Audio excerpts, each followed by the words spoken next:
Now, still on the Anambra state governorship elections, an independent election monitoring group has advised citizens of Anambra to be calm while awaiting for the results of the exercise. The chairman of the group, Mr. Ibrahim Zikirulu Hahi, told journalists in Abuja, that's the nation's capital city, that 633 observers were deployed to monitor 300 polling units spread across the 21 local government areas of the state. Based on reports from our citizen observers, which they sent in via coded text message using mobile phones, TMG finds that while many elements of the election day process were adequate, there were serious shortcomings, including 1. Late arrival of election materials at polling units. As at 7:30 a.m. of Saturday, observers reported that only 39% of polling units across the state had their election materials, and by 9 a.m., only 43% of polling units were able to open. Secondly, no elections in 5 wards of Idemili North local government area, Abatete, Ukbo 1, Ukbo 2, Obosi, and Ogidi 1. Observers at all 40 sampled police stations in these wards reported no election. Thirdly, individuals with voters' cards were refused accreditation. At 90% of polling units, between 6 and 25 people with voters' card were denied accreditation for whatever reason and could not vote.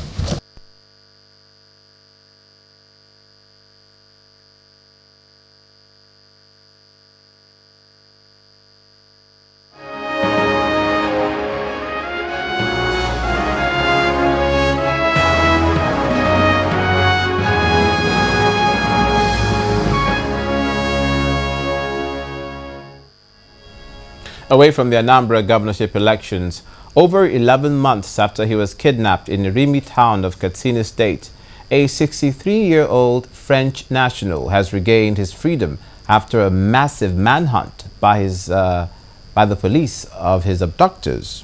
The Kaduna State Police Commissioner, Mr. Olufemi Adenaike, who officially presented the kidnapped French national, Francis Coulon, to journalists at the police headquarters, said the man escaped from the kidnappers' den yesterday at Danmagaji village in Zaria, Kaduna State, and rushed to a nearby police station for safety.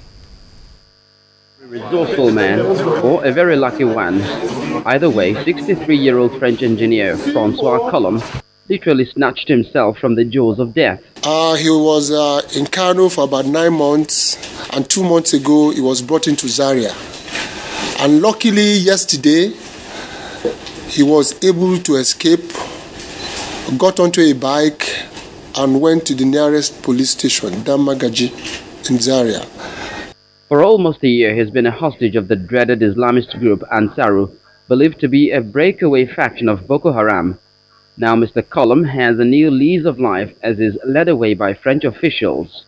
He's hale and hearty, and he doesn't speak much of English, so I wouldn't want you to bother him.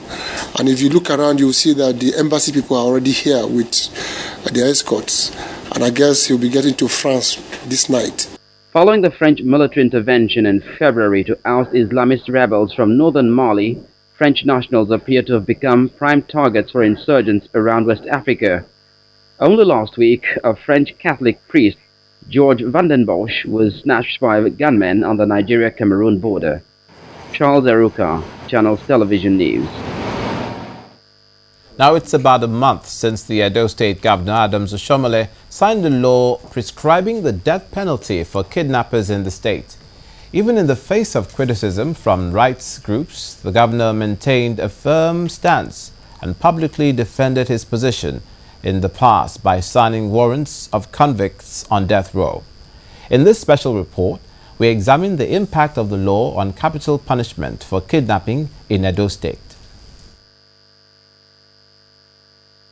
Our House of Assembly has risen to the occasion by prescribing death penalty, and I have demonstrated will to deal with criminals by signing death penalty of those who have been condemned to death. Edo State is no longer safe for any criminal. because this governor will sign death warrant as many as will come my way.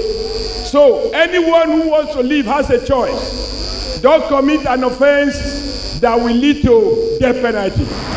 This would definitely sound like a sentence of doom for the inmates of this prison who are awaiting trial for kidnapping. Rights groups have criticized Governor Adams Oshiomhole for signing the death sentences of 4 inmates and for signing an amended law prescribing death sentence for convicted kidnappers, but he is sticking to his guns. While it does appear that the governor's uncompromising stand on capital punishment for kidnappers is already easing the pressure on law enforcement officers.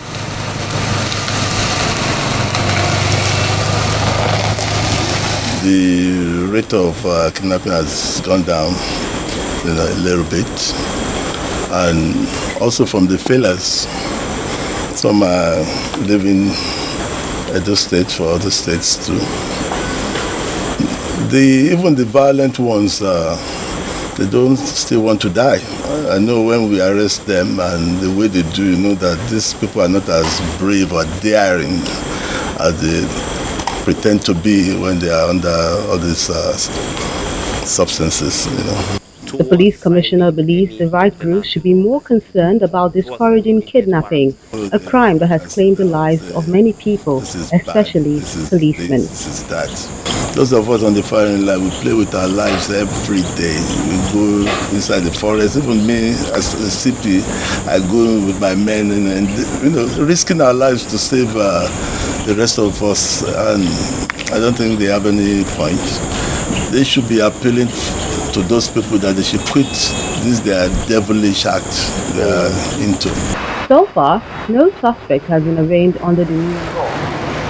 The Edo State Commissioner for Justice and Attorney General confirmed it is a good sign since the law is meant to be a deterrent to kidnapping.